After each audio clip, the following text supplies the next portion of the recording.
கிட்ட கூட தமிழ்ல பேசாத, தமிழ ஒழிச்சு தள்ளு, தமிழ் காட்டுமிராண்டி மொழி, தமிழ் சனியனை விட்டு தள்ளுன்னு சொல்லிட்டு ஆங்கிலம் படின்னு சொன்னாரு. அந்த ஆங்கில வழியில படிச்ச ஒரு கொம்பான இந்திய அறிவியலாளர் நான் ஆவல.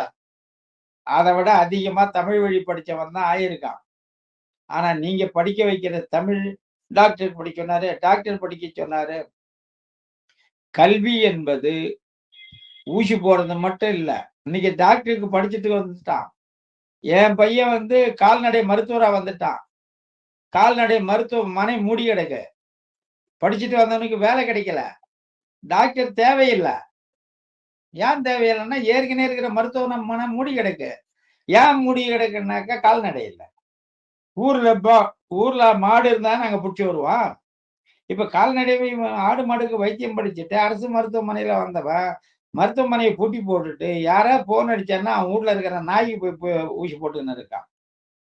இப்போ ஒவ்வொருத்தவனும் நகர பகுதியில இவன் இப்ப நாயை புடிச்சு வளர்த்துக்கின்னு உட்காந்துருக்கான். மாடு வளர்த்த நிலை போய் இன்னைக்கு நாய் வளர்க்குறான். இந்த நாய் வளர்க்குற கூட்டம் தான் ஆடு மாடு வளர்க்கக்கூடாது.